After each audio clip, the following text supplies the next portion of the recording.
আমাৰ মহৰীপাৰাৰ পৰা বাঙালীপাৰালৈকে বগামাটি বুলি কয় কিন্তু বাঙালীপাৰালৈকে ৰাস্তাটোৰ অৱস্থা যোৱা 2.5-3 বছৰ ধৰি তথৈবচ ৰাইজে জমৰ জীয়াটো ভুগিছে। ৰাস্তাৰ গাত আপোনালোকে দেখিছে, ৰাস্তাত আনকি ডাঙৰ চকাৰ বাছ পৰ্যন্ত বজি যোৱা ঘটনা ঘটিছে। আমি বিগত মে' মাহৰ 15 তাৰিখেও চেষ্টা এটা কৰিছিলোঁ। আমি জানো পকী ৰাস্তাত চেনকেবেৰেৰে গাঁত মাৰি লাভ নাই, কিন্তু মটৰেবল আমি এই ৰাস্তাটো বিগত 12 তাৰিখে আকৌ ক্ষমা কৰিব 18 তাৰিখে যোৱা 18 ছেপ্টেম্বৰত হাগ্ৰামা মহিলাই ডাঙৰীয়া আহিছিল।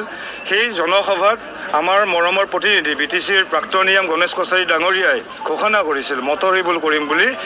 তেখেতে ঘোষণা কৰিছিল চৰকাৰ গঠন হোৱাৰ পিছদিনাখনে কৰিম বুলি, কিন্তু আমি চৰকাৰ গঠন হোৱাৰ দুদিন আগতে আজি কৰিব লৈছোঁ। আজি কাৰণটো হ'ল ফেষ্টিভ ছিজন আৰম্ভ হৈছে, উৎসৱৰ এতিয়া সময়, পূজা পাৰ্বণ চব চলিব। ৰাইজৰ মানে বহুত কষ্ট হৈছে, গাড়ী মটৰ এক্সিডেণ্ট হৈ থাকে। যোৱাকালিও চাওকচোন ৰাস্তাত গৈ এতিয়া গাড়ী বজি আছে।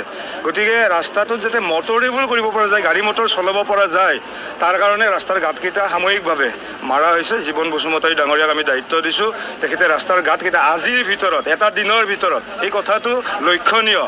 যিটো বিগত চৰকাৰখনে অকৰ্মণ্য চৰকাৰখনে আৰু আমাৰ অকৰ্মণ্য জনপ্ৰতিনিধিজনে 2 বছৰত কৰিব নোৱাৰে, 2.5 বছৰত কৰিব নোৱাৰে, গণেশ কছাৰী আজিৰ দিনটোৰ ভিতৰত এই গাঁত মাৰিব।